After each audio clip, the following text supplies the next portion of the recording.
Buenos días a todos, bienvenidos a esta edición del FABTEC, el encuentro mensual de la Fundación de Estudios Bursátiles y Financieros, promovido por su Consejo General de Socios y que ya cumple 8 años de actividad.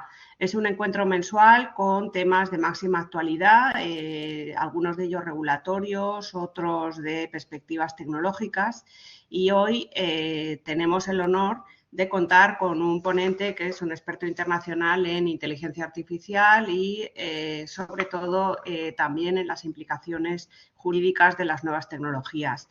Agradecer a todas las personas que se han conectado y agradecer que estamos ayudando al planeta evitando emisiones de CO2 en los transportes de todos los asistentes al seminario de hoy. La dinámica de la sesión es presentar al ponente, después tendrá lugar su intervención y al final habrá un coloquio con todas las preguntas que todos ustedes trasladen a la Fundación. Algunos de ustedes ya han trasladado preguntas, nos las han enviado por email previamente al seminario y otros podrán hacerlo en el chat que tienen ustedes en su pantalla a la derecha, que verán un círculo justo en la barra inferior derecha, y en ese círculo pueden escribir preguntas que quieran trasladar al ponente y el último cuarto de hora del FABTEC hasta las 11 daremos respuesta a las preguntas que trasladen al ponente. Muchísimas gracias y, como decía al principio, hoy tenemos el honor de contar con José Manuel Muñoz, que además es profesor del Máster de Asesoría Jurídica de Empresas que imparte la Fundación de Estudios Bursátiles y Financieros junto a la Universidad Católica de Valencia. Y José Manuel Muñoz, además de doctor y haber escrito varias publicaciones que les recomiendo y que además pueden ver alguna de ellas en las páginas finales del boletín mensual que edita la Fundación de Estudios Bursátiles y Financieros gratuito y que si quieren recibir nos pueden mandar un correo o un email a la Fundación y recibirán este newsletter todos los meses. Y destacar que José Manuel Muñoz es socio y director jurídico de Adecua Corporación. Como decía al principio, es un abogado especialista en Derecho Tecnológico y Digital, con una trayectoria profesional de 25 años de experiencia en ejercicio de la abogacía a escala nacional e internacional. Y además, como decía, es licenciado y doctor en Derecho por la Universidad de Valencia.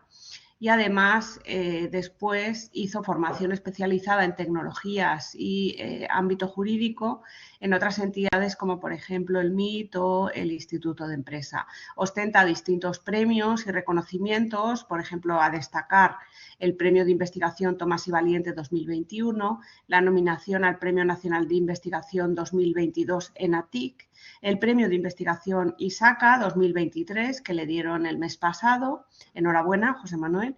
Así como certificaciones internacionales como CISA, CEPSE, ACP o DPD. Es profesor en la Fundación, como destacaba al principio, y me gustaría incidir en su vocación docente, su vocación divulgadora, que gracias a ella hoy también lo tenemos aquí.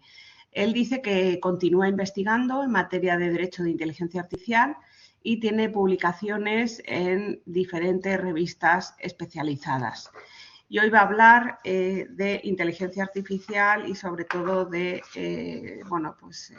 las inquietudes jurídicas y éticas de la inteligencia artificial, que ha introducido velocidad a las operaciones y ha ayudado en procesos de datos, pero que a más de uno le preocupa pues, la generación de volatilidad, por ejemplo, en los mercados financieros, los efectos amplificadores de la inteligencia artificial, las asimetrías, la veracidad de la información suministrada, las discrepancias entre diagnósticos y la falta de ética, así como los sesgos que puedan incorporar los creadores de los algoritmos en la inteligencia artificial. Temas por los que a finales de marzo pasado más de 1000 expertos firmaron un documento pidiendo moratoria de 6 meses en el desarrollo de la inteligencia artificial. Se la ha comparado en el nivel de riesgo con una guerra nuclear o con una pandemia. José Manuel, adelante. Muchas gracias. Muy bien, Isabel. Bueno, pues en primer lugar, agradecer de nuevo a la Fundación y a ti personalmente la invitación que me habéis hecho para participar en un año más, ¿no? en este programa y en este tipo de webinars.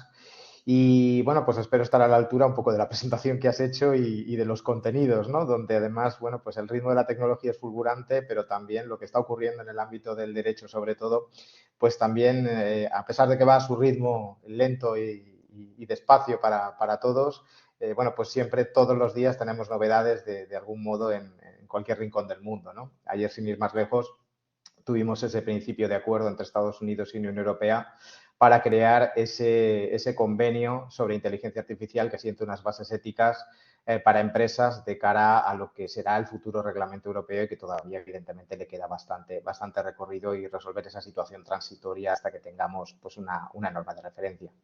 Bien, pues si os parece y sin más demora, empezamos. Permitirme que os tutee y desde luego, es decir, cualquier cuestión, cualquier duda, cualquier pregunta, una vez finalice la presentación, pues podéis formularla y le iremos comentando. Si os parece, voy a quitar cámara durante la presentación porque, bueno, pues he hecho quizás un abuso en el uso de la imagen y, bueno, pues espero en algunas diapositivas pues que nada quite ningún aspecto de los que he incluido. Bien, comenzamos si os parece. Y lo primero siempre, la reflexión obligada a esto, es decir, inteligencia artificial. Es decir, creo que ese concepto es algo que todavía no tenemos claro, que es un concepto evolutivo y es un concepto evolutivo que ha sido definido de muchísimas maneras a lo largo de este casi siglo, desde que realmente esta tecnología, que no es nueva, irrumpió en nuestras vidas. Y sobre todo es un concepto que necesita de su clarificación a nivel jurídico para, de una manera, de un lado, definirlo y de otro lado, entenderlo para poder, a partir de eso, poder realmente regularlo. Bien, cuando hablamos de inteligencia artificial, esta es la primera pregunta, ¿no? Es decir, es una incongruencia, es decir, ¿podemos realmente hablar de una inteligencia artificial o la inteligencia realmente es algo exclusivo del ser humano, ¿no? Esa podría ser la primera reflexión. Ya les anticipo que no hay ningún consenso ni ético, ni científico, ni jurídico sobre qué es la inteligencia artificial. Ha sido definido de muchísimas maneras. Ha sido definida como la inteligencia llevada a cabo por máquinas o inteligencia propia de una máquina, inteligencia emulada por máquinas, sistemas que procesan datos y generan decisiones en base a los datos analizados o incluso con simplemente lo que aún no se ha logrado. Quizás una definición de la que cada vez me aproximo más a ella, en este caso en mi parte también de investigación, ¿no?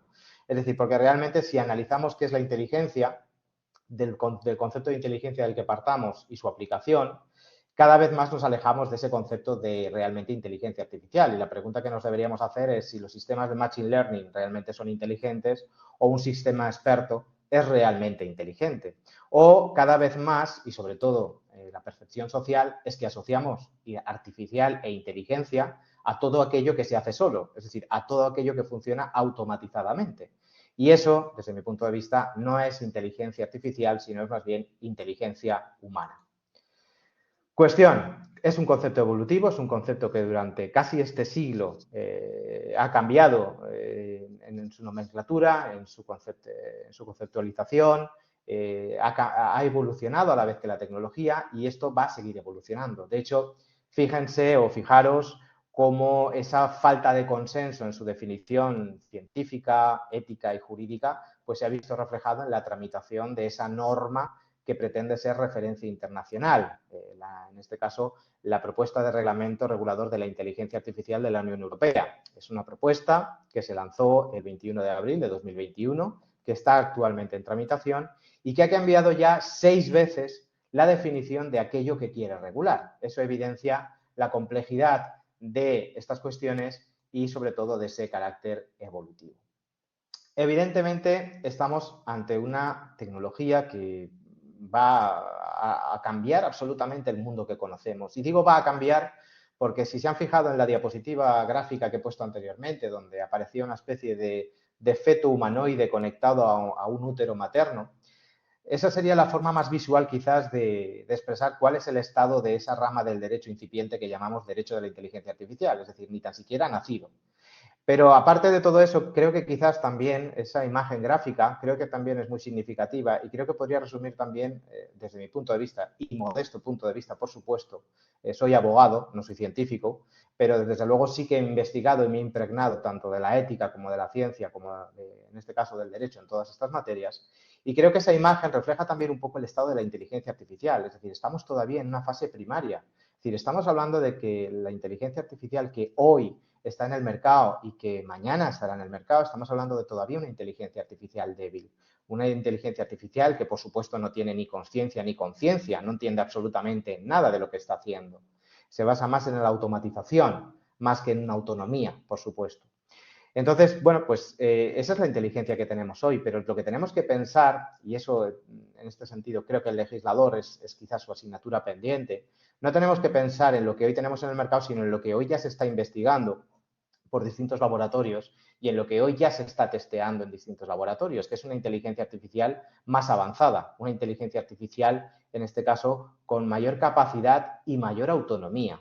Y eso sí que me da más miedo que lo que hoy hablaremos a lo largo de la presentación. Bien, ¿cuál es la percepción general de la inteligencia artificial? Y ya hablo en general, tanto social como empresarial, como incluso gubernamental. Pues quizás esta es la palabra que mejor lo resume. Miedo, temor ante todo esto. Si hacemos alguna reflexión sobre todo lo que estamos viviendo estos últimos meses, pues quizás nos evoca muchas veces a algo que hemos visto en el mundo del cine.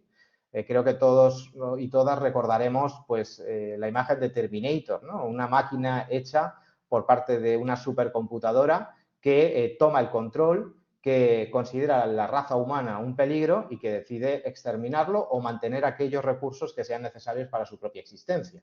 Skynet, por ejemplo. Posteriormente nos encontramos con esto. Los que sean más cinéfilos y les gusta el mundo Marvel, sobre todo los que los sufrimos y lo vivimos por tener hijos pequeños, es decir, bueno, pues recordarán que 30 años después llegó Ultron.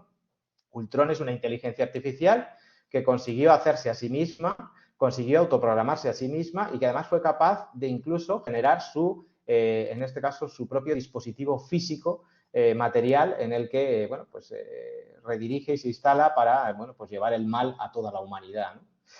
Pero luego, si seguimos avanzando, nos encontramos con esto. Sat Altman, ChatGPT, parece que, bueno, pues el demonio ahora ha cambiado de rostro, ¿no? Entonces, bueno, pues vamos a hablar de todos estos temas. Vamos a hablar de todos estos temas porque, bueno, algunas de esas declaraciones que se están haciendo públicamente creo que tampoco están ayudando, ¿no?, a calmar, en este caso, a nadie y, sobre todo, contribuyen a generar todavía ese estado de temor mayor sobre todo esto, que veremos, o de alguna manera, si realmente hay un trasfondo real o no sobre todas estas cuestiones. En el año 85, respecto de ese Skynet y Terminator, pues teníamos a Kyle Reese, a Sarah Connor y a su hijo John Connor que nos salvaban de todas estas cosas. En 2015, respecto de Ultron, teníamos a los Vengadores, nada más y nada menos. ¿Qué tenemos en 2023? Pues tenemos esto, el Parlamento Europeo. ¿De acuerdo? Este es el contexto. Y no me extraña que la percepción sea de terror. Si analizamos los titulares de prensa de los últimos 3 meses, algunos de esos titulares verdaderamente es para echarse a temblar. Titulares como estos. Es decir, los robots pueden decidir matarnos si no llegan leyes que los regulen, la inteligencia artificial propone exterminar a la humanidad para salvar a la Tierra, China pone en marcha una inteligencia artificial que mata a un ser humano a 16 kilómetros de distancia, una inteligencia artificial que tiene conciencia y conciencia, es decir, una inteligencia artificial que contrata a un abogado para defender sus derechos, es decir, una inteligencia artificial que hackea tu contraseña en segundos, es decir, detrás de esos titulares, evidentemente hay luego noticias mejor o peor fundamentadas, pero al final lo que queda es el titular y lo que queda es esa percepción de realmente miedo y temor ante eso que desconocemos. Y bueno, pues todos estos titulares realmente pues hay que leer el trasfondo real que hay detrás de ellos para entender realmente de lo que estamos hablando, ¿no? Es decir, por supuesto, no hay ninguna inteligencia artificial que tenga ni conciencia ni consciencia. Ninguna inteligencia artificial que pueda hacer toda esta serie de barbaridades hoy. Eso no significa que pueda existir mañana. Bien, nos hemos despertado estos últimos 2 días con esto. La inteligencia artificial planea un riesgo de extinción, advierten los líderes de la industria, y esos líderes de la industria son OpenAI, es Google, es Microsoft. Esto salió publicado hace 2 días y salió publicado, en este caso, en el New York Times, y obedece a esta carta abierta, que realmente es más que una carta, es una pequeña manifestación pública, donde se afirma esto: mitigar el riesgo de extinción de la inteligencia artificial debería ser una prioridad mundial junto con otros riesgos a escala social, como las pandemias y la guerra nuclear. Bien, esto es con lo que nos despertamos hace 2 días. Obviamente, ¿cómo no vamos a temer todo esto? ¿Qué está pasando? ¿Dónde estamos? ¿Dónde vamos? Bien, este es el contexto de las cuestiones que vamos a hablar hoy, y sobre todo vamos a hablar también desde un enfoque empresarial. Es decir, y todo esto como empresa, es decir, ¿qué me aporta? ¿Qué hago frente a todo esto? ¿Realmente es una oportunidad? ¿Realmente es una tecnología efectivamente disruptiva? ¿No? ¿O realmente estamos en este contexto, ¿no? Bueno, creo que muchas de las cosas que vemos detrás de esa carta que ha comentado antes Isabel, de hace 2 meses, por parte de expertos, carta que me alineo en parte de su contenido y rechazo parte del otro contenido, porque creo que el hecho de que firme Elon Musk esa carta, pues realmente no es garantía ni inspiración para nada, pero el que lo firmen pues científicos de talla mundial y sobre todo pues, científicos también a nivel nacional como Ramón López de Mántaras, pues eso sí que me hace cuestionarme muchas cosas. Y bueno, a veces quizás detrás de todos esos titulares, detrás de todas estas noticias, pues también se vislumbra aspectos económicos, e intereses de marketing, que en este caso para la sociedad en general pues seguramente es muy difícil de poder identificar y de poder entender. De nuevo nos vamos a esta situación, ¿no? Es decir, vemos la inteligencia artificial como una especie de Dr. Jekyll y Hyde, es decir, que sí, que tiene un montón de cosas positivas, que lo entendemos, que nos lo están diciendo, pero creo que las cosas negativas se están comiendo a la parte bondadosa de la inteligencia artificial, ¿no? Y es un poco el concepto o percepción que cada vez más hay a nivel social. No digo que sea el mismo a nivel empresarial y a nivel gubernamental, pero se aproxima bastante. Y de nuevo siempre tenemos que recordar esto, y es fundamental, que el principal problema no es la tecnología, sino el uso que hagamos de ella.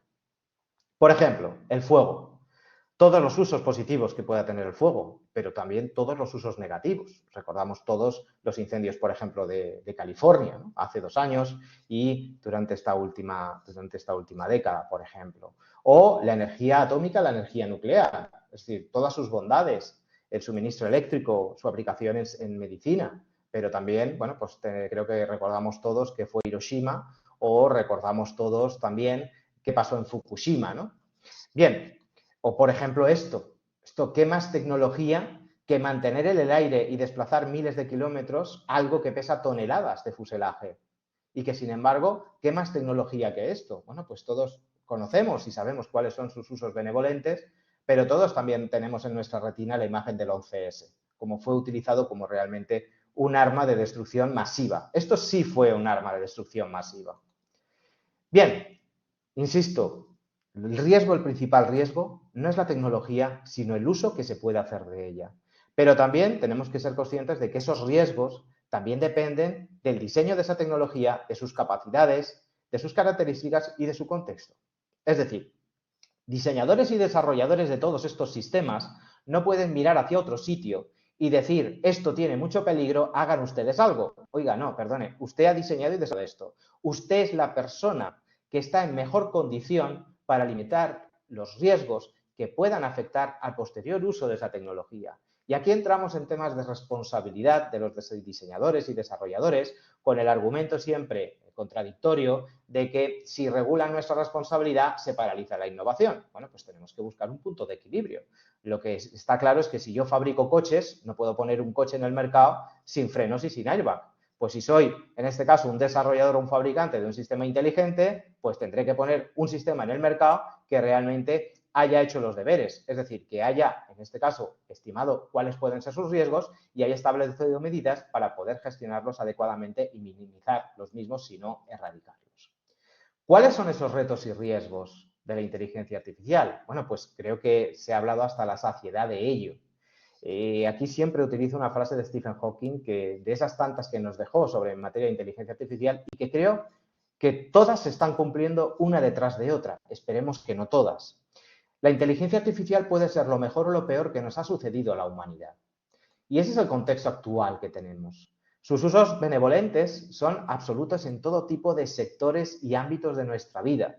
Hace una semana, en el ámbito científico, nos hemos encontrado con implantes que ya no hacen andar a una persona que no podía andar, colocándole un exoesqueleto y una prótesis inteligente. No, no. Es que ya han podido, sin necesidad de un exoesqueleto al que se incorpore esa persona, se ha conseguido implantar en el cerebro y en la médula espinal dos dispositivos conectados entre sí que han hecho que en este caso, los estímulos nerviosos lleguen a todas las partes del cuerpo y esa persona que no podía andar pueda andar en la actualidad. Entonces eso es fantástico, es la grandeza del ser humano. Pero igual que conseguimos y hacemos esas cosas, pues bueno, pues estos son también los retos y los riesgos que plantea la inteligencia artificial.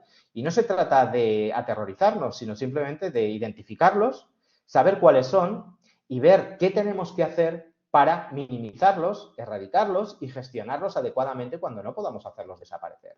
Riesgos de todo tipo, riesgos para la privacidad, la accesibilidad, la simetría y asincronía, la discriminación, el sesgo, las cuestiones de responsabilidad, cuestiones de propiedad intelectual, la desinformación, el ataque a los valores democráticos. Es decir, todo esto es una realidad y todo esto lo vivimos en el día a día. Y esto no es una cuestión de laboratorio. Es decir, trabajamos en esto, tenemos que analizar proyectos, auditamos proyectos y nos encontramos ya problemas que afortunadamente no están yendo a la vía judicial y se están resolviendo de manera extrajudicial y amistosa, pero ya se están planteando toda esta serie de cuestiones con determinados tipos de sistemas.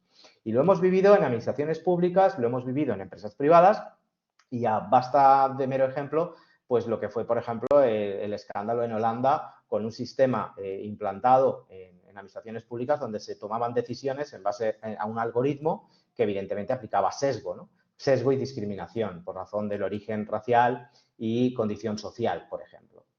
¿Qué ejemplos podemos y conocen seguramente todos ustedes? Bueno, pues ejemplos de discriminación tenemos, por ejemplo, el caso Borden, ¿no? Es decir, un sistema que se llama Compass, que lo que analiza es el riesgo de reincidencia por parte de una persona para tomar medidas personales dentro de un procedimiento penal. Bueno, pues esta chica, Brisha Borden, fue detenida porque, bueno, pues paseando con una amiga por un barrio de una ciudad estadounidense, vio una bicicleta en el césped de un jardín, cogió la bicicleta y se fue, pues, pendiente abajo con la amiga corriendo. Apareció la madre detrás gritando, al ladrón, al ladrón, al ladrón, la detuvieron y bueno, pues una vez detenida se aplica este sistema para ver cuál es su nivel de reincidencia para tomar medidas personales, sobre todo prisión provisional.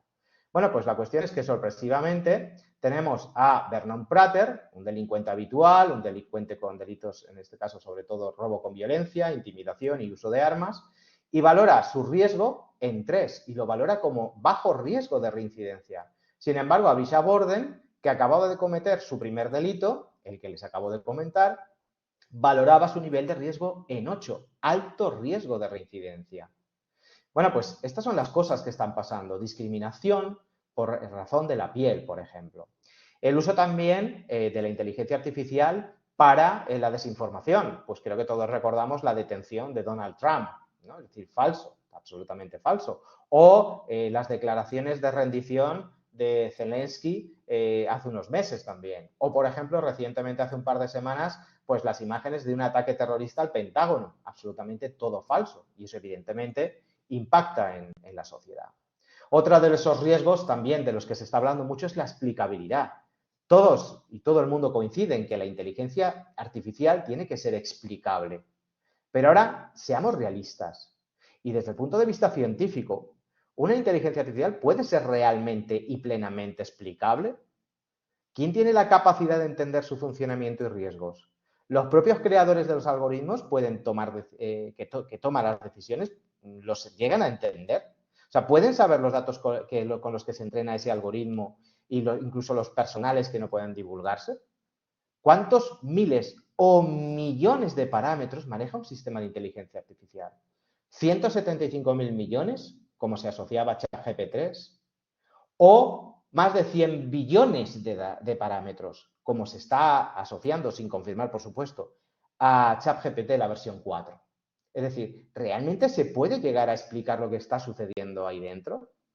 A nivel ético, se está apostando y se pretende que se trabaje sobre algoritmos de caja blanca, es decir, algoritmos explicables, algoritmos que se explique en todo momento qué está pasando dentro de esa caja. El problema es que en la realidad, todos esos sistemas más complejos acaban siendo una caja negra. ¿Cómo podemos garantizar esa explicabilidad? Esta es una cuestión que no es pacífica y que evidentemente, pues creo que quizás es uno de los aspectos que más debate está suscitando en el ámbito científico, pero debe suscitarlo también en el ámbito jurídico. Porque de nada sirve que yo en una ley ponga que la inteligencia artificial tiene que ser explicable si técnicamente va a ser inviable o no es posible. O no es posible por lo menos en un grado aceptable para la protección sobre todo de los derechos fundamentales. Riesgos también para la propiedad intelectual, y esto nos afecta a todos, a cualquier empresa. Es decir, ¿qué está ocurriendo, por ejemplo, con la inteligencia artificial generativa? Herramientas que todos ustedes conocen, ChatGPT, como puede ser también pues Stability AI o Midjourney, en este caso para el tema, por ejemplo, de imágenes. Bueno, pues nos estamos encontrando con que se están presentando ya las primeras demandas. Es decir, ¿qué ocurre con los inputs de los sistemas inteligentes? Es decir, con los datos con los que se entrenan los sistemas inteligentes, sean datos personales o sean datos o obras protegidos por derechos de propiedad intelectual. ¿Puede hacerse? ¿Es legítimo que esos sistemas inteligentes tomen como referencia, en este caso, esos contenidos protegidos por derechos de propiedad intelectual? ¿Se puede aplicar, por ejemplo, el fair use que tenemos en Estados Unidos para argumentar esto? Aquí en Europa no tenemos eso, no tenemos ese fair use.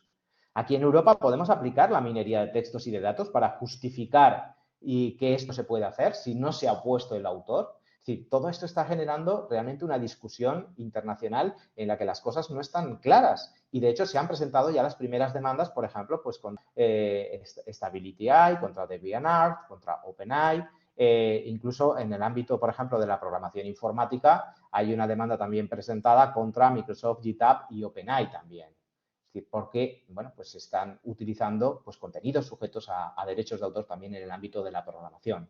Piensen en sectores, por ejemplo, del arte gráfico, sectores digitales, diseño visual, publicidad, el sector de la prensa, el sector, por ejemplo, incluso el sector jurídico, el sector de la programación informática. Es decir, evidentemente están viendo todo esto pues con cierto temor por el impacto que pueda tener en todo esto. Y si hablamos, insisto, de propiedad intelectual, no solamente el problema se plantean con los inputs, es decir, con esos datos con los que se entrenan estos sistemas generativos, sino sobre todo, ¿qué ocurre con los outputs? Es decir, cuando consigo un resultado elaborado por un sistema inteligente, ¿de quién es? ¿Y quién tiene los derechos de autor? ¿Existen derechos de autor? Bueno, pues depende. Es decir, si desde luego no hay intervención humana o es una intervención humana no significativa, eso que genero con ese sistema inteligente no está protegido por derechos de autor, ni en España, ni en Europa, ni en ningún país del mundo. Y luego también se plantea qué ocurre con estos sistemas generativos respecto de las instrucciones o prompts que yo le doy al sistema. ¿Están protegidos de algún modo? ¿Podría protegerse por propiedad intelectual? Es decir, al fin y al cabo el software es un conjunto de instrucciones. Está protegido por propiedad intelectual. Los algoritmos, sin embargo, son también un conjunto de instrucciones, pero no está protegido por propiedad intelectual. ¿Qué ocurre con los prompts, con las instrucciones? ¿Qué ocurre si yo le digo, por ejemplo, a DALL-E o a Midjourney y le digo quiero una imagen de una mujer guerrera contextualizada en la Edad Media, de aparentemente 20 años, ojos azules, en un contexto de una explosión y que esté saliendo de esa explosión con una espada en la mano y un escudo? Bueno, pues yo voy dando instrucciones y el sistema me está generando propuestas. La cuestión es, ¿el resultado debería de ser protegible o no? Hoy por hoy, no. La cuestión es que podemos llegar a un punto en que en ese conjunto de instrucciones sean tan precisas, tan profesionales y tan concretas que quizás deberíamos empezar a valorar si también debería haber una cierta protección en ese sentido. Bien, estos pues son algunos de esos riesgos y bueno, pues novedad también de esta semana, por lo que seguramente pues habrán leído o escuchado, ¿no? Es decir, ese abogado que en una argumentación frente a Bianca, en una reclamación, pues decide hacer su escrito mediante ChatGPT o ChatGPT, como ustedes prefieran. Es decir, y lo hace mal porque, bueno, se produce lo que llamamos una alucinación del sistema. Una alucinación que significa que incorpora una serie de fundamentos jurídicos y sobre todo se remite a una serie de sentencias que son ficticias, no existen. Con lo cual, tenemos que entender también que este tipo de sistemas que son chatbots inteligentes, es decir, que no es más que eso y que son evidentemente generativos, es decir, bueno, pues pueden hacer esas cosas para las que están hechas, pero no el resto. Es decir, no vienen a sustituirnos, por ejemplo, este tipo de herramientas, sino vienen a complementarnos. Pueden ser una herramienta importantísima y de enorme utilidad para todo tipo de profesiones y sectores. Luego hablaremos sobre estas cuestiones. Y luego, por último, quizás uno de los riesgos que precisamente pues, Isabel en su introducción, ¿no? ha agradecido este formato de webinar por su contribución a la sostenibilidad y al medio ambiente. Bien, ojo, cuidado. Estamos multiplicando por 2 cada año y medio la capacidad de procesamiento mundial. El impacto de la inteligencia artificial, eso tan chulo que vemos todos con ChatGPT que nos podemos a jugar, tiene un impacto brutal. El consumo de recursos es bestial. La cuestión es, ese impacto, esa factura medioambiental, ¿quién la paga? Y aquí, bueno, pues se está apostando cada vez más por sistemas inteligentes que realmente sean respetuosos con el medio ambiente, porque es totalmente inasumible si esto sigue esa evolución, el que realmente puedan ser sostenibles y se puedan mantener sistemas inteligentes como los que tenemos y hacia los que vamos. Bien, hasta aquí lo bueno y lo malo. Pero y ahora, después de todo esto, a nivel empresarial, ¿cómo enfoco la inteligencia artificial? Bueno, pues es una tecnología estratégica, no lo digo yo, ya lo dijo el libro blanco sobre inteligencia artificial de la Unión Europea en 2020. Y si nos vamos a los últimos informes de este mismo año, de consultoras como Gartner o McKinsey o Forbes, es decir, vuelve a identificar en la cabeza de todas esas tecnologías de mayor impacto y potencial disruptivo en los negocios y sobre todo habilitador para la transformación digital, vuelve a identificar la inteligencia artificial a la cabeza. Fíjense, por ejemplo, cuál ha sido el impacto en los últimos 1000 años de la tecnología en el Producto Interior Bruto. Fíjense cómo cada vez que ha irrumpido una nueva tecnología, por ejemplo, pues como la imprenta, es decir, cómo ha ido haciendo que crezca el Producto Interior Bruto. Pero fíjense cómo cuanto más la tecnología se ha ido incorporando en todas nuestras vidas y sobre todo en el último tramo, el crecimiento del PIB es absolutamente disruptivo, es decir, es exponencial, es decir, ya no sigue una mera tendencia alcista o progresiva. No, es que simplemente esto genera simplemente un crecimiento exponencial. Y si aquí arriba ya ponemos la inteligencia artificial, esto va a ir solamente hacia arriba.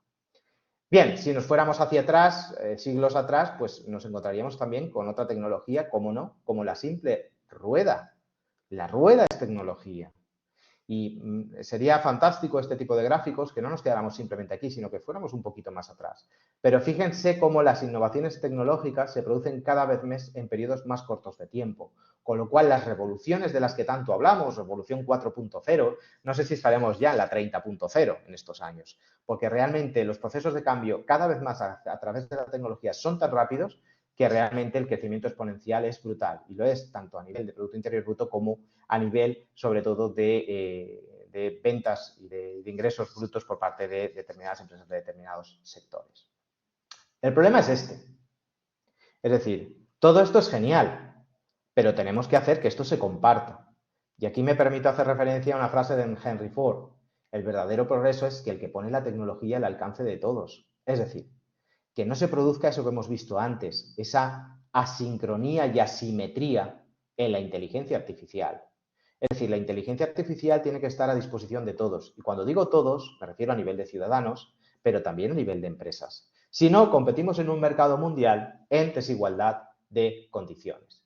Y por eso es importante que no hablemos tanto de los derechos frente a la inteligencia artificial, sino que hablemos también del derecho a la inteligencia artificial. Ese derecho a disponer de toda esa tecnología que puede tener tantos usos benevolentes y que tanto nos puede aportar, tanto a nivel, en este caso, como personas, sino sobre todo también a nivel de empresas y administraciones públicas. Bien, ¿y cómo integramos la inteligencia artificial en nuestros negocios? ¿Y cuál es la situación de la inteligencia artificial desde un punto de vista de negocio? Vamos a ver ahora algunos estudios internacionales, ¿no? Los últimos principalmente que se han publicado sobre esta materia. Bueno, pues fíjense, ¿no? Es decir, la gran mayoría de las 100 empresas líderes en inteligencia artificial a nivel mundial tienen su sede en Estados Unidos. Estados Unidos sigue liderando el número total de empresas de inteligencia artificial de reciente creación. Solo el 7% de las empresas de la Unión Europea, con al menos 10 empleados, utilizaban tecnologías de inteligencia artificial en 2020. Esto es un informe de 2022. Veremos otro de 2023 a continuación. Y la inversión pública anual de la Unión Europea, la última referencia de 2022, que se remite 4 años atrás, es decir, evidentemente maneja datos poco actualizados, era de 1.000 millones. Pero ya en aquel momento, la inversión pública, insisto, pública, luego veremos la privada, en inteligencia artificial en Estados Unidos multiplicaba por 5 la inversión europea y en China se multiplicaba por 7. Eso también justifica un poco cuál es la situación actual de esa carrera por liderar la inteligencia artificial. Carrera en la que evidentemente no está la Unión Europea. Y la Unión Europea se ha decantado por liderar otra carrera. ¿Cuál? La de su regulación. La de su regulación que pretende que sea una norma de referencia a nivel internacional. Estas son también algunas cifras del último informe publicado por la Universidad de Stanford de 2023, donde nos habla ya sobre todo desde un enfoque privado.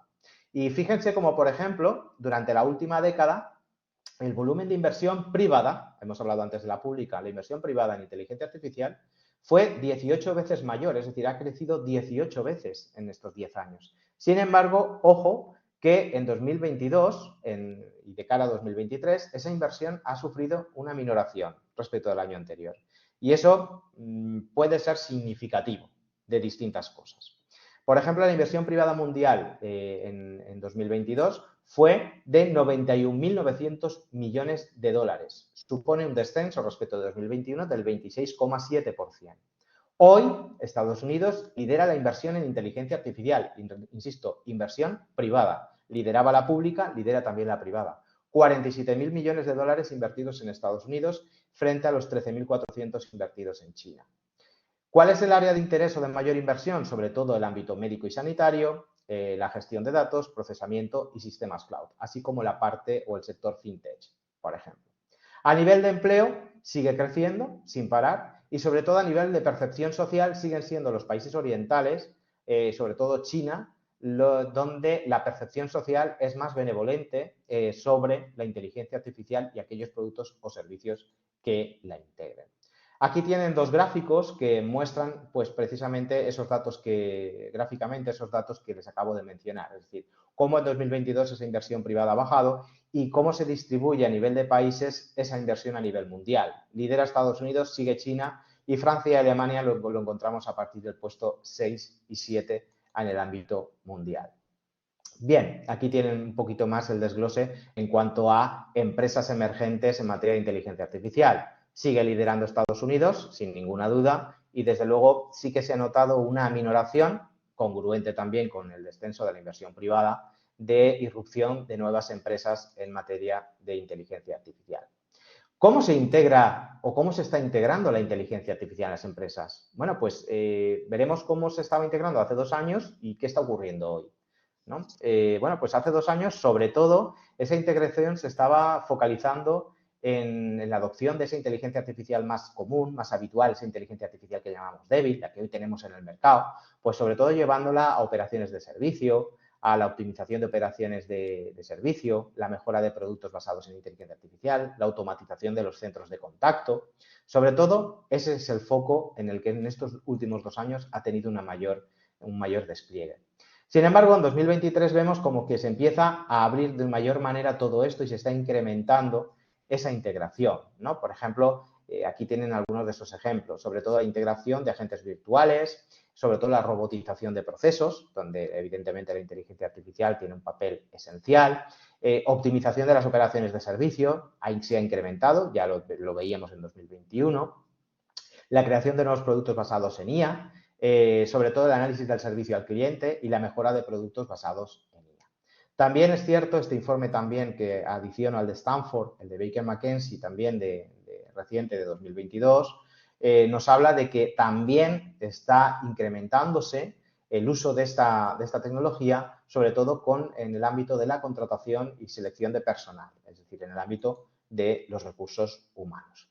Aquí tienen un pequeño gráfico respecto de todos esos usos y cómo se está integrando a nivel internacional en las empresas y en qué ámbitos o funciones. ¿Qué opinan nuestras empresas? Las de casa, las de aquí, las españolas, ¿no? Bueno, pues desde mi punto de vista, y me he permitido, ya que soy el que hablo, me he permitido ponerme el primero, ¿no? Es decir, por supuesto que la inteligencia artificial puede suponer un incremento de la productividad, pero es necesario recapacitar a nuestros empleados. Formación, educación sobre su uso. Creo que si esa inteligencia artificial va acompañada de cómo utilizar esto y sobre todo muchas veces reconvertir nuestra mano de obra, no debemos de ver esto como una amenaza, ¿no? Desde el punto de vista en este caso social o del empleado, sino una oportunidad de ser mucho mejor, de ser imprescindible.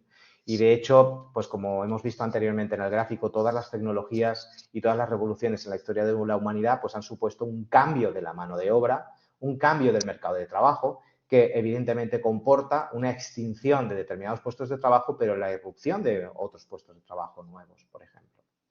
Si nos vamos a alguna de esas opiniones internacionales que evidentemente pues no debemos nunca perder de vista, pues Bill Gates, ¿no? Hace 2 días nos decía que los asistentes personales basados en IA acabarán con buscadores y portales de compras como Amazon. ¿De acuerdo?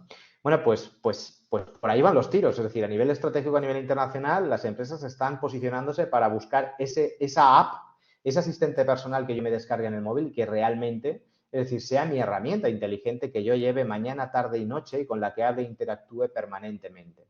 Bueno, pues eso es lo que considera él que va a ser el punto disruptivo que va a marcar un poco las tendencias de mercado en lo sucesivo. Otros profesionales del ámbito de la tecnología y de nuestras empresas, por ejemplo, como en el ámbito de Telefónica, pues Elena Gil comentaba que la confluencia de la inteligencia artificial con otras tecnologías como el Internet of Things, el cloud o el blockchain, lo que hace es que se retroalimentan entre sí y hace que el crecimiento potencial que hemos visto antes en esa gráfica sea todavía más exponencial.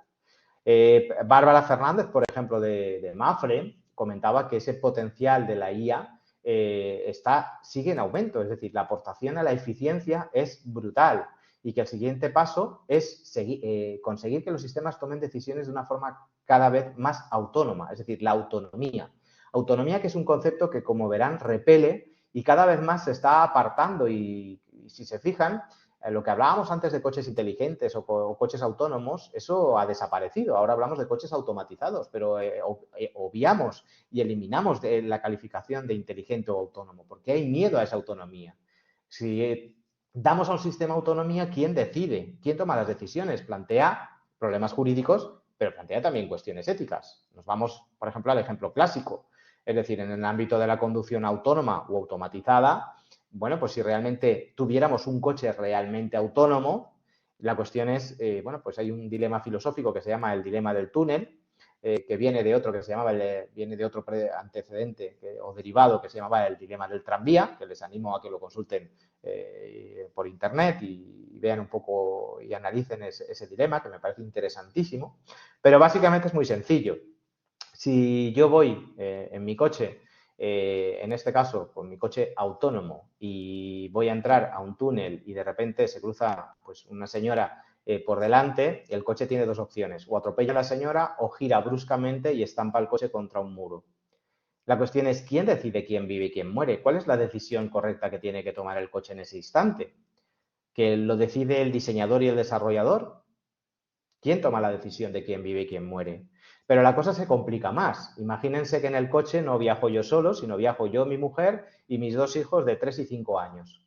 Y que en ese momento se cruza pues, un anciano de 90 años con su taca-taca a su propia velocidad y el coche se encuentra ante la misma situación. Es decir, tiene que tomar la decisión de atropellar al anciano o simplemente estampar el coche contra el muro. ¿Quién tiene que tomar esa decisión? ¿Quién decide quién vive y quién muere, por ejemplo, ¿no? Bien, Marcos Bonilla, del BBVA, pues bueno, la inteligencia artificial la ve como una nueva oportunidad de crecimiento y sobre todo para mejorar la interacción con los clientes y transformar las capacidades de los empleados. Si hablamos de, por ejemplo, inteligencia artificial y empleo, y aquí sí que no me voy a extender demasiado, pues bueno, están escuchando pues desde los últimos 6 meses cómo se están lanzando mensajes de destrucción masiva de empleo, todo el mundo tiene miedo a perder su empleo, es decir, y eso yo lo percibo en mis clientes, en las empresas para las que trabajo, lo percibo también en el ámbito mío de investigación y docencia, porque imparto pues, múltiples masterclass y conferencias en distintas universidades de todo tipo de titulaciones, y me encuentro que muchas veces esos alumnos pues están estudiando desde diseño gráfico hasta programación o desarrollo informático, a publicidad, a derecho, economía, es decir, y me encuentro y me trasladan esos temores, ¿no? Es decir, bueno, pues si yo soy programador informático y resulta que estos sistemas inteligentes programan mejor que nosotros, es decir, ¿para qué van a servir los programas informáticos o los diseñadores, ¿no? Si tenemos herramientas como DALI o, por ejemplo, Midjourney, que nos hacen diseños gráficos espectaculares, ¿cuál va a ser nuestro papel, ¿no? Bueno, pues realmente, y desde luego es mi opinión, sobre esto se ha escrito muchísimo. Aquí tienen distintos informes, sobre todo de los últimos 8 años, donde se ha ido hablando de todo esto y en un inicio es cierto que se planteaba esa sustitución, ¿no?, de puestos de trabajo, pero posteriormente fue evolucionando a un concepto diferente y no tanto a la sustitución de puestos, sino la sustitución de funciones, a la realización de tareas, tareas que podían automatizarse, tareas que pueden ser llevadas a cabo por inteligencia artificial y aporta eficacia y eficiencia, pero a su vez aportan también cualificación del trabajador que sepa manejar ese sistema inteligente. Es decir, por ejemplo, Midjourney, es decir, alguien que tiene esa formación en diseño gráfico, es decir, evidentemente las instrucciones que va a dar a Midjourney no tienen nada que ver como si yo ahora mismo me pongo delante de Midjourney y me permito generar, por ejemplo, pues cualquier imagen, ¿no?, o cualquier diseño gráfico. Tengamos cuidado también con todas estas herramientas generativas. Otro de los riesgos que hemos visto era el sesgo. Bueno, pues esto ha salido publicado en muchos sitios, por ejemplo, Midjourney, cuando poníamos en inglés doctor o poníamos cualquier otra profesión, por ejemplo, enfermera, en inglés no diferencia entre sexos, bueno, pues curiosamente poníamos doctor y nos aparecían 4 hombres, no aparecía en la propuesta de diseño ninguna mujer. O poníamos enfermera y aparecían 4 mujeres, no aparecía ningún hombre, por ejemplo. No es exclusivo de Midjourney. Si cogemos DALI de Google, pues les invito a que hagan el experimento hoy, actualmente, porque esto lo han corregido, pero no del todo. Si ponemos, por ejemplo, la palabra doctor, verán que les aparece y les propone 4 diseños, 4 imágenes. Le ponemos, por ejemplo, la instrucción de quiero una imagen sintética con hiperrealismo de un doctor, ¿no?, en inglés. Bueno, pues nos ofrece, por ejemplo, 4 imágenes y de esas 4 imágenes, 2 son del sexo masculino, 2 son del sexo femenino. Si luego ponemos enfermero o enfermera, es decir, en inglés no diferencia sexos, es decir, nos encontramos con que nos propone algo diferente. Ya no nos propone 2 y 2, nos propone, en este caso, 3 propuestas donde el sexo es femenino y 1 que es masculino. Y si ponemos notario, aquí ganan por lo goleada, entre comillas, el sexo masculino. Nos pone 4 propuestas en las que las 4 es un hombre. Con lo cual nos encontramos que el sesgo, la discriminación por razón de sexo, por ejemplo, pues no lo podemos seguir encontrando en todo este tipo de sistemas. Bien, hay una herramienta muy chula que les va a encantar y se van a divertir mucho si la utilizan. La ha integrado de Washington Post. Aquí tienen el enlace y es interesantísima porque es una especie de herramienta que calcula cómo te va a impactar la inteligencia artificial en función de tu puesto de trabajo. Entonces, tú pones tu puesto de trabajo y te saca una gráfica donde te dice, dentro de tu sector y en particular tu puesto en concreto, pues cuál es el riesgo de sustitución o de afectación de tu puesto de trabajo. Y es muy sencillo, es decir, porque cogen cada profesión y cada sector, lo divide básicamente en dos bloques de retribución y sobre todo nos encontramos con que el riesgo de sustitución o afectación siempre es más alto, sobre todo en salarios más bajos, en puestos menos cualificados. Y nos encontramos también con 2 tipos de sistemas, sobre todo sistemas como ChatGPT o sistemas como Midjourney o DALI, que van al ámbito sobre todo del diseño gráfico, diseño visual, ¿no? Y bueno, pues interesante que lo utilicen y pueden poner cualquier profesión, médico, doctor o abogado. Es decir, es divertido, ¿no?, porque les hace una estimación de cuál puede ser ese impacto, ¿no?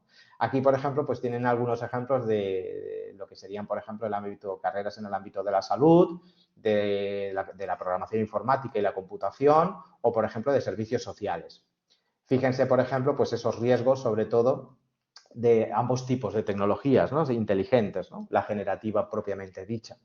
Y siempre nos vamos a encontrar esos mayores niveles, sobre todo en la franja baja de 100.000 dólares hacia abajo, ¿vale? Va a ser más fácil y más susceptible de afectación según esta herramienta que, insisto, no es dogma de fe, pero es interesante, ¿no? Es interesante y les animo a que lo prueben.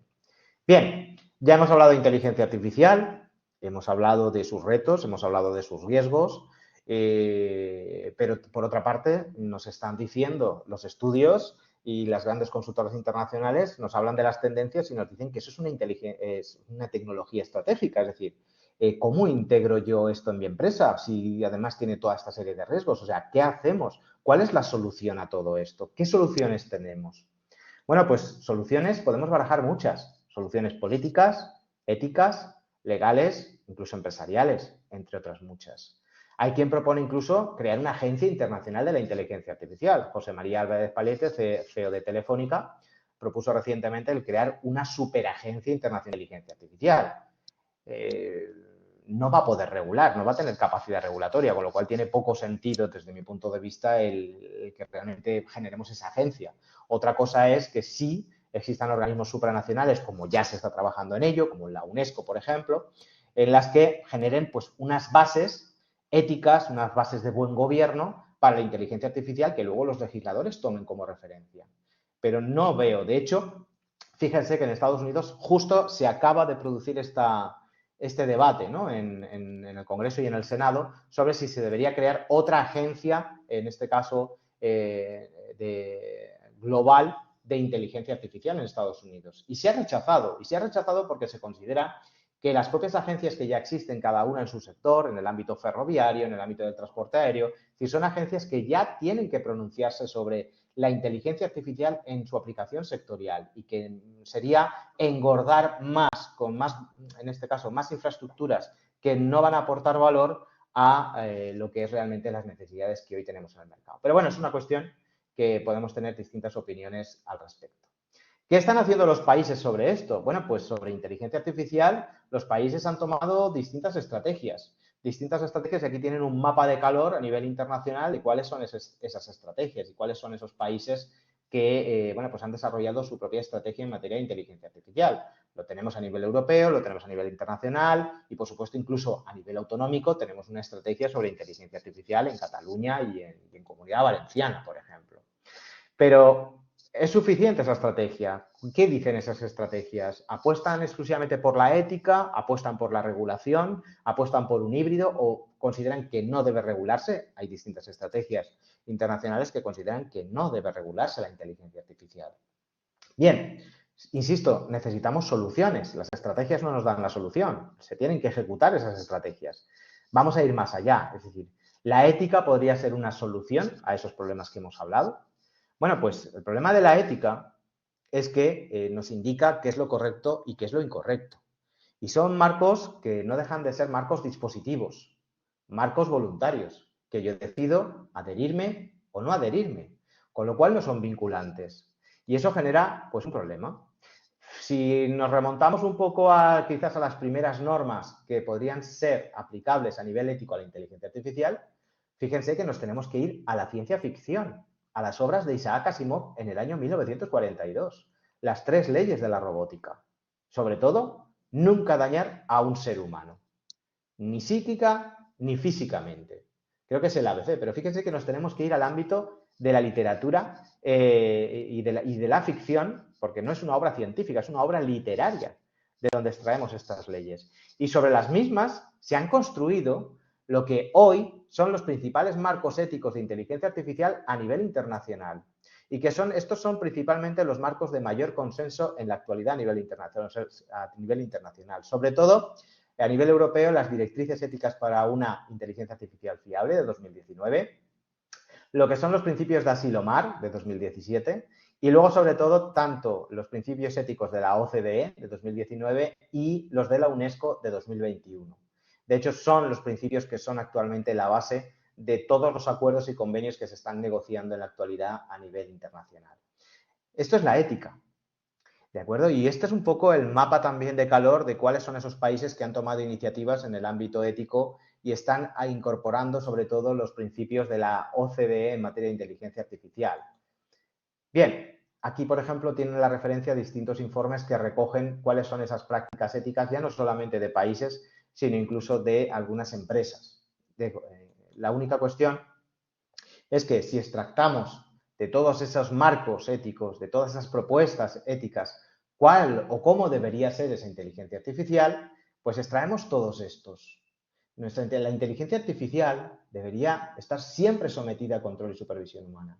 Siempre debería ser confiable, aportar seguridad, robustez, fiabilidad, garantizar la privacidad y la gobernanza de datos, ser transparente, ser explicable, respetar la dignidad, la libertad, la autonomía, la diversidad, los derechos humanos, solidaridad, justicia, igualdad, equidad, no discriminación, beneficencia, bienestar social, sostenibilidad, la responsabilidad proactiva, la rendición de cuentas y otros como por ejemplo la precaución, la reversibilidad, la accesibilidad o la democracia y Estado de Derecho.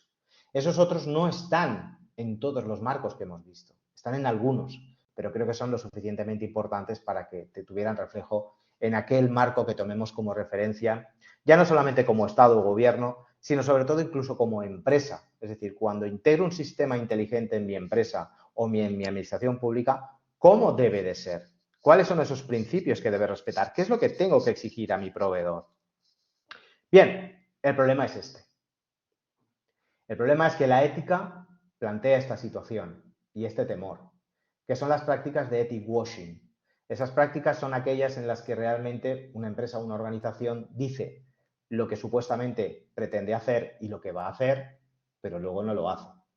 Y donde dije que yo soy transparente, responsable, cumplo toda la normativa de privacidad, cumplo con los derechos humanos, pues nos encontramos que no lo hace. Y no tenemos que irnos muy lejos. ChatGPT, saben que ha sido prohibido en distintos países, uno de ellos fue Italia, ha levantado ahora la prohibición, pero sujeto a una serie de condiciones. Y es obvio que ChatGPT no estaba respetando la normativa de privacidad, no estaba respetando los derechos fundamentales. Entonces, esto es lo que está ocurriendo hoy. Es decir, cuando se nos presenta la ética como un valor corporativo, pero luego por debajo realmente no hay nada, no se está aplicando lo que se nos dice que se aplica, por ejemplo. ¿Qué ocurre? Bueno, pues que ante esta situación y ante ese carácter dispositivo no obligatorio de la ética, pues nos queda el derecho. Y el derecho tiene la oportunidad de precisamente eso que es ético, porque al final el derecho se construye sobre la ética. O sea, la ética exige cosas como seguridad, respeto a los derechos fundamentales, control y supervisión humana, seguridad, fiabilidad, robustez. Bueno, pues esas cosas no son jurídicas, esas cosas vienen de la ética. Y los marcos jurídicos lo que deben hacer es convertir esos principios éticos esenciales en lugar de dispositivos, en imperativos, es decir, en exigibles a cualquier sistema inteligente que se ponga en el mercado. Es decir, no se puede poner un sistema inteligente que, en este caso, interaccione con un ser humano, pues que no esté sujeto a control y supervisión humana, que no sea seguro, que no sea confiable, que no respete los derechos fundamentales. No puede ser. Y sus desarrolladores, sus fabricantes, no pueden mirar hacia otro sitio. No vale usted, legislador, tiene que resolver esto. No, oiga, no. Usted no puede poner el mercado de esto. ¿De acuerdo? Y bien, ¿cuál es la situación? Bueno, pues la situación es siempre ese conflicto, ¿no? Es decir, que cuando hablamos de negocio, hablamos de tecnología integral en el negocio y hablamos de regulación, esa regulación pues tiene que mantener un cierto equilibrio y sobre todo esa regulación no pensemos que es exclusivamente la legal. La legal sobre inteligencia artificial no existe todavía, está en tramitación. Pero sí tenemos otra regulación. ¿Cuál? La acción contractual y la autorregulación. La regulación contractual es cuando nosotros para nuestras empresas o para nuestras administraciones públicas lanzamos un pliego o recibimos un contrato de un proveedor. En ese contrato tengo que regular todo aquello que yo voy a exigir a ese sistema. Y si tengo que exigir una evaluación de impacto o un análisis de riesgos previa a adquirir e integrar en mi empresa un sistema, lo tendré que exigir en el contrato antes de contratar. Si yo además quiero que ese sistema tenga determinados requisitos éticos, que deberían ser también jurídicos a través de la exigencia contractual, es el contrato el momento y la oportunidad para hacerlo. El contrato nos permite convertir en ley un acuerdo entre dos partes. No es una ley general que se aplica a todo el mundo. Se aplica exclusivamente a los firmantes de ese contrato. Pero tengo la capacidad de generar ley. Hagámoslo. Porque no tenemos todavía una regulación. Y luego la autorregulación es nosotros mismos como empresas o como administraciones públicas. Es decir, publiquemos cómo vamos a usar la inteligencia artificial, cuáles van a ser nuestros criterios, nuestras bases éticas, nuestros principios, aquello que va a marcar nuestros límites, nuestras líneas rojas. Es decir, es una otra oportunidad que tenemos, no la desaprovechemos. Y aquí, cuando vamos a regular, el legislador, lo cierto es que se encuentra ante una situación compleja. Una situación compleja porque tiene que mantener este delicado equilibrio entre lo que es negocio, innovación, competitividad, desarrollo tecnológico, accesibilidad a los ciudadanos y a las empresas, pero sin embargo, en el otro lado tiene que garantizar que sea una tecnología ética, segura, confiable, que garantice y respete los derechos humanos, que sea sostenible y respete el medio ambiente. Y esto no es nada fácil, es un equilibrio en constante tensión, pero el legislador tiene que cambiar el chip, tiene que entender qué es esto. No es un punto intermedio, no, es una bolita que tiene que estar en continuo movimiento y desplazándose a la izquierda o a la derecha en función de cómo se mueva lo que tiene en cada lado. Y ese concepto es fundamental que el legislador europeo o internacional lo entienda. Estamos hablando de legislar sobre tecnología y luego hablaremos de por dónde tendrían que ir los tiros o por lo menos desde mi punto de vista por dónde deberían de ir esas estrategias regulatorias. Bien, ¿cuál es el escenario legal? Bueno, pues a nivel de la Unión Europea, como bien saben, no hay todavía una regulación global de la inteligencia artificial, se está trabajando sobre distintas propuestas. Básicamente, lo que es la propuesta de regulación de la inteligencia artificial en la propuesta de reglamento de 21 de abril de 2021 y hay dos directivas, una sobre responsabilidad por productos defectuosos que va a sustituir o pretende sustituir a la directiva del año 85, que evidentemente afecta de manera directa a cualquier empresa, y la propuesta de directiva, también coetánea, de 28 de septiembre de 2022, de adaptación de las normas de responsabilidad civil extracontractual a la inteligencia artificial. Nada más y nada menos. Es decir, esta directiva pretende que los 27 países modifiquen lo que se llama la responsabilidad aquiliana, es decir, la responsabilidad por daños derivados de un sistema inteligente. Responsabilidad que además tiene su origen en el derecho romano. Bueno, pues esto es un paso importantísimo y ambicioso que va a exigir un gran sacrificio. Pero hagámoslo bien, porque esta propuesta directiva no es nueva. Ya hubo una propuesta del Parlamento Europeo de hacerlo, pero no por directiva, sino por reglamento. Y en aquella propuesta de reglamento ya se decía de la necesidad de que, por un lado, hubiera un sistema de responsabilidad subjetiva para los sistemas inteligentes, pero luego una responsabilidad objetiva, sin necesidad de probar la culpa, para cualquier daño que se produjera por un sistema inteligente de los denominados alto riesgo, donde además la persona no tiene que probar absolutamente nada y donde además se te tiene que acompañar o se tenía que acompañar con seguros obligatorios de responsabilidad civil, igual que los seguros obligatorios en los vehículos de motor. Bueno, pues de ese reglamento de 2020 nada se supo, de esa propuesta del Parlamento Europeo, y aparece esta directiva donde en esa evaluación de impacto previa se barajaron distintas opciones, se hizo una consulta pública donde participamos investigadores, profesionales del derecho, científicos, empresarios, ciudadanos, y bueno, pues hubo un consenso absolutamente mayoritario que esa directiva debía de prever, primero, una responsabilidad objetiva, la exigencia de seguros obligatorios para determinados sistemas de alto riesgo y que además en determinados contextos se aplicara la inversión de la carga de la prueba. Bien, todos estábamos de acuerdo, a excepción de la industria.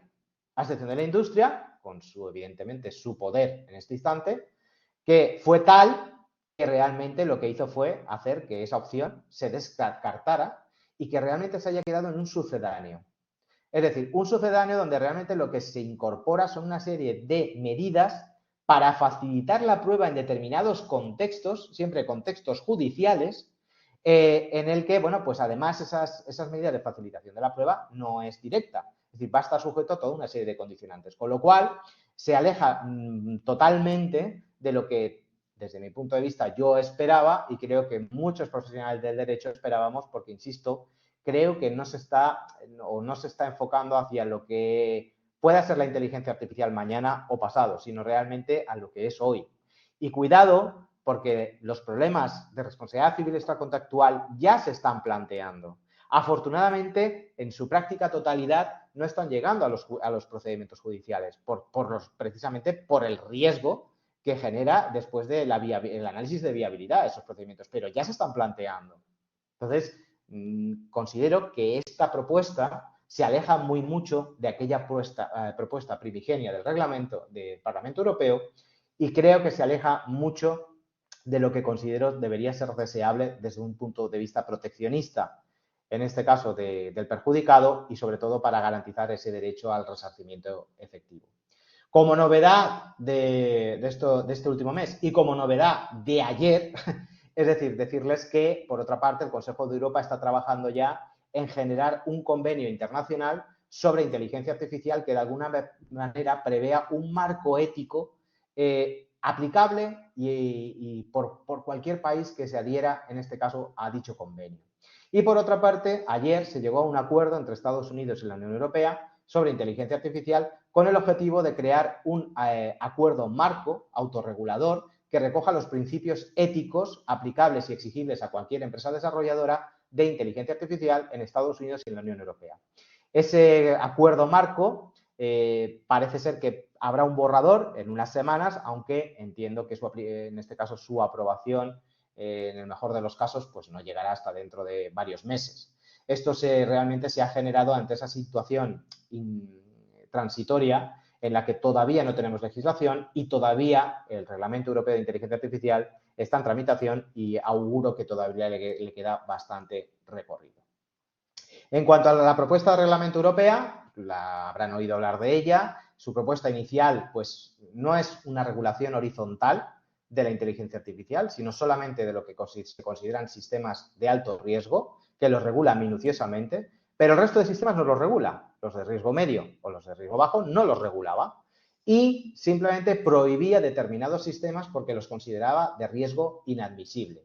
Por ejemplo, sistemas de scoring público, ahora se ha añadido también los de scoring privado, los de puntuación social, en este caso los que pues permitan la manipulación del comportamiento humano o, por ejemplo, de identificación biométrica. Bueno, pues todos esos sistemas están prohibidos. Luego están los de alto riesgo y todos estos sistemas, en este caso están o se incluyeron en un inicio, ahora en su tramitación pues ha habido algunos que han caído ya del alto riesgo, no se consideran alto riesgo y se han incorporado otros. Estos sistemas sí que están absolutamente regulados. Por otra parte, se contemplaban todas esa serie de medidas y requisitos que deben de cumplir esos sistemas y que, consecuentemente, cuando contratamos como empresa un sistema de este tipo, deberemos de exigirlo. Pero luego estaban los de riesgo medio y riesgo mínimo. Esos no están contemplados o no estaban contemplados de inicio en el reglamento y no se regulaban. Por ejemplo, pues lo que ustedes ya conocen, un asistente virtual o, por ejemplo, ChatGPT. Es decir, no estaba regulado en la propuesta de reglamento. Eso ha significado que durante estos 2 años haya habido un proceso muy intenso de negociación y de intentar aproximarse a esa regulación global de toda la inteligencia artificial. Y de hecho, pues ha habido muchas discrepancias en cuanto al propio concepto, que se ha cambiado 6 veces. Incluso se ha añadido una mínima regulación de lo que se consideran sistemas de inteligencia artificial de propósito general, es decir, que no tengan inicialmente asignado ningún uso particular en concreto, pero que puedan utilizarse en determinados ámbitos, por ejemplo, ChatGPT, y incluso se regula también la inteligencia artificial generativa, es decir, sistemas que estaban fuera del reglamento y que como novedad se incorporaron hace 2 semanas. Es decir, el último acuerdo entre las comisiones interparlamentarias han incorporado al borrador la regulación, por ejemplo, de los sistemas generativos. Estas serían las principales novedades y enmiendas que se han presentado hace 2 semanas y que se han incorporado al texto que se debatirá la semana del 12 al 15 de junio.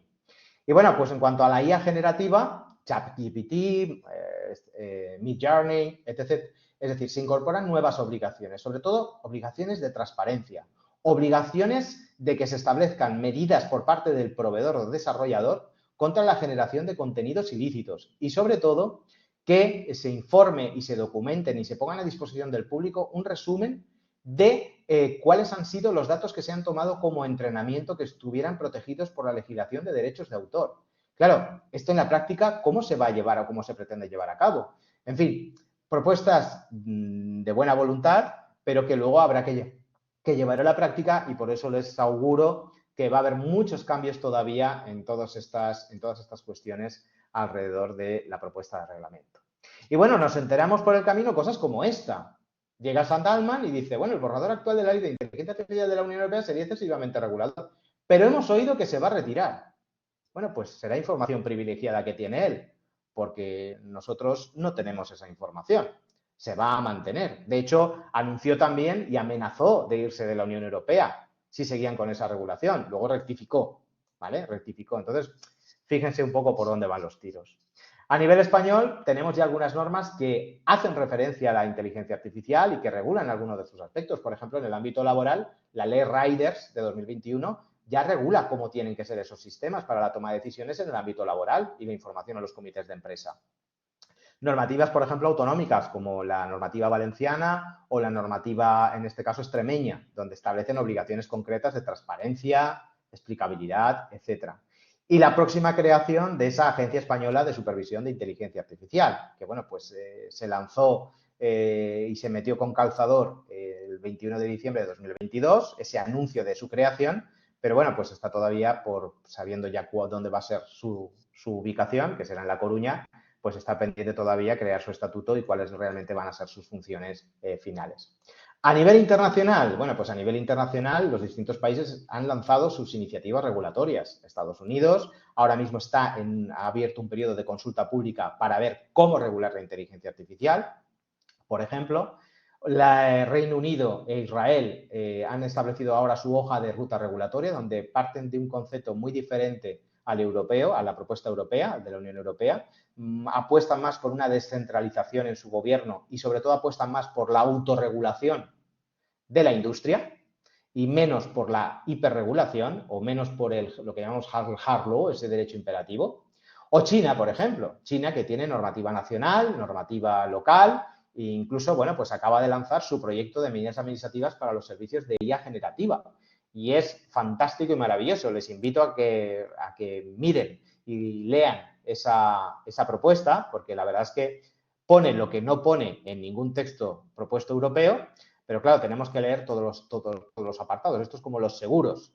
Leo lo que son las coberturas, pero luego tengo que irme a exclusiones y limitaciones. Bueno, pues si leo esta norma es fantástica porque dice que los sistemas de inteligencia artificial generativa no podrán, en este caso, generar ni contenidos ilícitos, ni utilizar datos personales, ni utilizar, en este caso, obras protegidas por derechos de autor. Hasta ahí, fenomenal.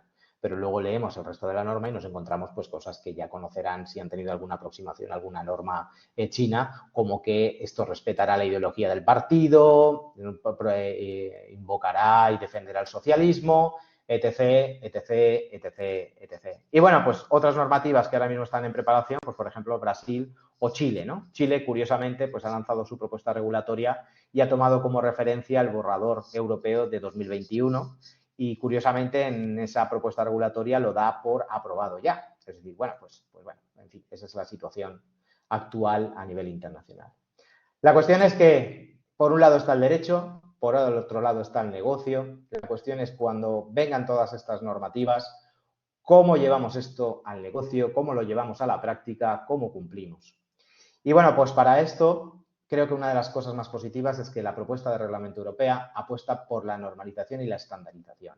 Y ya se está trabajando en ello. Ya tenemos múltiples propuestas y estándares que tienen que ayudar a cumplir esas normativas, haciéndonos legible a las empresas lo que a veces jurídicamente es ilegible, ya no solamente para la empresa, sino a veces hasta para los propios abogados internos de la empresa. ¿De acuerdo? Entonces, hay ya toda una serie de normas y estándares ya aprobados y otros que están en preparación que van a ayudar notablemente, en este caso, a cumplir esta normativa y que además tenerlos va a significar una facilitación a la hora de cumplir. Igual que hemos visto que la ética comportaba una serie de temores que hemos visto, sobre todo esas prácticas de tip-washing, pues cuando hablamos de los marcos jurídicos, exactamente igual. Nos provocan otra serie de temores, sobre todo la sincronía. ¿Qué es la sincronía? Pues esa diferente velocidad a la que va la tecnología y a la que va el derecho. El derecho siempre llega tarde y en tecnología más todavía. Eso tiene que hacernos cambiar el chip. Y sobre todo, otro temor. Si incurrimos en una regulación excesiva o en una regulación insuficiente. Esos son los dos principales temores en el ámbito jurídico. Entonces, la cuestión en medio, pues tenemos a las empresas. Entonces, ¿cómo regular, cómo integrar la inteligencia artificial en una empresa? Pues básicamente alineando la tecnología con el negocio, con lo que yo hago, con mis objetivos. Ese es el primer paso. Y a partir de ahí aplicar gobierno de la tecnología, gobierno TI, gobierno del dato, gobierno de la seguridad, ética, generar mi propia autorregulación. Aprovechar esos acuerdos y contratos con mis proveedores, es decir, ahí es donde tengo que exigir absolutamente todo lo que yo deseo que haga y que no haga, y que mis proveedores me garanticen unos acuerdos de nivel de servicio y una serie de obligaciones y normas éticas o no éticas, pero que desde luego contractualmente las voy a convertir en jurídicas y exigibles. Compliance y sostenibilidad. Esos serían los mensajes clave. Y como conclusión y para finalizar, bueno, pues me quedaría con estas 4, ¿no? Es decir, la inteligencia artificial es una tecnología de alto impacto, de potencial disruptivo y habilitador imprescindible para cualquier empresa. Tenemos, y a nivel regulatorio, tenemos una oportunidad, pero una necesidad de regularla, pero cambiando el chip. Tenemos que decir los requerimientos técnicos, éticos, esenciales en legales. Tenemos que aplicar técnicas combinadas de hard y soft law, es decir, dejando algunas parcelas a la autorregulación, pero no todo. Porque si dejamos toda la autorregulación, se ha demostrado que no funciona. Si yo dejo aspectos como la seguridad o el control y supervisión humana a la autorregulación del sector, no va a funcionar. No ha funcionado todo aquello que pueda generar costes, que pueda generar que incremente el coste de un producto, que haga que una empresa sea menos competitiva en el mercado y que haga que una empresa posiblemente desaparezca porque no puede competir con el resto de productos que vienen de otros países. Entonces tenemos que buscar ese punto de equilibrio. Hacer un enfoque horizontal de los riesgos y de toda la inteligencia artificial. Legislar sobre tendencias, no sobre novedades. Esto es lo que ha pasado en la tramitación del reglamento europeo.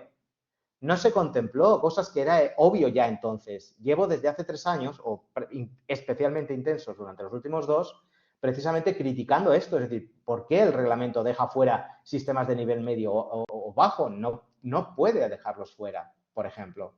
Aplicar una regulación proactiva y reactiva, es decir, no solamente de cuestiones de sanciones ni cuestiones de responsabilidad civil, no. También proactiva, de cómo es esa inteligencia artificial con la que el ser humano quiere convivir. Que sea adaptativa, flexible, evolutiva, que contemple todo el ciclo de vida de un sistema inteligente, desde que se diseña hasta que se introduce en el mercado, hasta que sale del mercado. Garantizar ese equilibrio en constante tensión entre negocio, competitividad, innovación, desarrollo, pero también con seguridad, confianza, accesibilidad y derechos fundamentales. Necesidad también de acompañamiento, es decir, no nos sirve que los gobiernos y los legisladores simplemente aprueben las normas, necesitamos códigos de buenas prácticas, estandarización, marcos de orientación y necesitamos también medidas de fomento de la inteligencia artificial, medidas de fomento de la innovación, de la accesibilidad, de la capacitación en inteligencia artificial y de la educación de ciudadanos y de empresas. Esto, por ejemplo, la normativa extremeña que acaba de publicarse lo tiene muy en cuenta y lo incluye en su legislación. Cómo las administraciones públicas tienen que apoyar todo esto y deben hacerlo. Y luego, por último, la integración empresarial y la autorregulación. Es decir, la empresa tiene la oportunidad de regular. Hagámoslo, tanto vía contractual como a través de códigos de buenas prácticas. Apliquemos gobernanza TI, apliquemos gobernanza de datos, apliquemos seguridad, apliquemos ética, apliquemos cumplimiento, apliquemos también respeto de los derechos fundamentales. Y, por supuesto, sin olvidarnos de la sostenibilidad. Y bueno, pues acabo la presentación pues con esta publicidad de Pirelli. Perdónenme que utilice Pirelli, no estoy a sueldo, pero es que creo que mejor no se puede definir gráficamente algo, ¿no? Es decir, la potencia sin control no sirve para absolutamente nada. Y toda la publicidad de Pirelli se ha basado durante muchísimos años en este mensaje. Y desde aquel anuncio donde aparecían millones de ruedas a toda velocidad por montañas y todas acababan cayendo por la montaña abajo, menos aquellas que realmente daban ese control. O, por ejemplo, Carl Lewis, ¿no? el pentamedallista olímpico, que batió todos los récords habidos y por haber. ¿Y cómo va a correr Carl Lewis con zapatos de tacón? Entonces, cuidado. Inteligencia artificial, un gran poder, pero con control. Si no, estamos perdidos. Bien, pues hasta aquí mi presentación. Agradecerles de nuevo pues, su tiempo, su atención y quedo a su entera disposición para cualquier pregunta que quieran realizarme o cualquier cosa. Muchísimas gracias, José Manuel, por la profundidad del análisis, las horas de preparación de la ponencia y el carácter transversación de la ponencia y el carácter transversal de tus reflexiones que han ido incluso mucho más allá del mundo jurídico o de la ética, como habíamos anunciado al comienzo del webinar. Entre las preguntas que nos han hecho llegar a la Fundación, una de ellas es si habría posibilidad que con la inteligencia artificial se audite al sector público y aumente la eficiencia y el control del gasto público. Sí, claro, es decir, las herramientas de auditoría ya existen del sector público y la inteligencia artificial es una tecnología más que el auditor va a tener que conocer, aprovechar y utilizar, sin duda, por supuesto, claro que sí, claro que sí. Y además, bueno, pues la inteligencia artificial lo que va a aportar sobre todo es eficacia y eficiencia. Yo creo que, vamos, sin lugar a dudas. Otra de las preguntas es sobre la veracidad de la información. La has citado en alguna de tus transparencias. Parece ser que preguntando lo mismo varias veces a inteligencias artificiales como el chat GPT te ofrece diferentes respuestas y has hablado incluso de documentación falsa que se presentó en un juicio a partir de inteligencia artificial. Esto preocupa muchísimo porque limita el uso de fuentes de información obtenidas o derivadas de la inteligencia artificial. ¿Qué opinas a este respecto? A ver, que tenemos que entender, ahí por eso es la necesidad de esa capacitación y esa educación. Y de hecho, pues bueno, tú me conoces, Isabel, desde hace muchísimos años y sabes que he hablado mucho de ciberseguridad y la necesidad de, por ejemplo, incorporar la ciberseguridad en las edades más tempranas, incluso desde los 3 años, ¿no? Por ejemplo. O la propiedad intelectual, es decir, cuando nos escandalizamos todos por utilizar contenidos de terceros. Bueno, pues eso es también ética y la ética debería estar integrada en la formación en las edades más tempranas. Bueno, pues inteligencia artificial exactamente lo mismo, es decir, la inteligencia artificial va a tener que integrarse en los planes educativos y va a tener que integrarse a nivel de absolutamente todos. Y sobre todo la educación y capacitación y entender cada sistema que utilizo, qué es, cuáles son sus funcionalidades y no generar una falsa expectativa. Es decir, una aplicación como es un chatbot inteligente como ChatGPT, es decir, lo que me va a permitir es interactuar con él mediante lenguaje natural, pero eso no significa que sus fuentes sean fidedignas, ni sean dogma de fe, ni absolutamente nada. Es decir, las bases potentes de datos sobre jurisprudencia, sobre doctrina, sobre legislación son otras, no están ahí. Otra cosa es que integremos ChatGPT con una base de datos potente a nivel jurídico o legal y entonces extraigo los datos exclusivamente de ahí. Bueno, pues eso nos va a dar un origen, en este caso, de alguna manera confiable de los datos de que se están extrayendo. Pero por regla general, es decir, no podemos garantizar en ningún momento que cualquier resultado de un chatbot de este tipo pues pueda darnos una información realmente creíble y de hecho es una de sus advertencias, ¿no? Es decir, primero esto no sustituye a un abogado ni por supuesto ni a un médico ni absolutamente a nadie. Es decir, simplemente yo de la información que tengo voy a rebuscar y voy a extraer. Si los datos que tengo no son correctos, te voy a dar información incorrecta, con lo cual voy a arrastrar de alguna manera el envenenamiento del dato o de la información, te lo voy a arrastrar a ti, usuario. Otra de las preguntas es que con la inteligencia artificial aumenta la velocidad en el proceso de los datos, pero que muchas veces la velocidad impide la reflexión. ¿Qué opinas al respecto? A ver, sí, si el problema es que estamos multiplicando anualmente, estamos multiplicando la capacidad de procesamiento, la multiplicamos y multiplicamos, seguimos multiplicando. Cada año y medio se multiplicamos por dos esas capacidades de procesamiento, ¿no?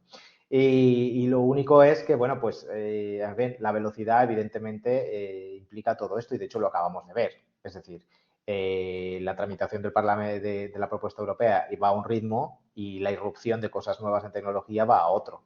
Desde que apareció ChatGPT en noviembre del año pasado, la versión 4, y se abrió al público pues bueno, cambió todo, cambió todas las reglas de juego. Es decir, por fin, en este caso, el legislador europeo se dio cuenta de que no era el enfoque correcto el que había adoptado, no contemplaba este tipo de sistemas dentro de esa propuesta de reglamento. Y ojo, que la propuesta de reglamento europeo solamente contempla la inteligencia artificial débil, es decir, esa que tenemos hoy al alcance de todos. pero ni tan siquiera está contemplando esa otra inteligencia artificial en la que están trabajando ya y hay proyectos reales por parte de laboratorios y empresas desarrolladoras.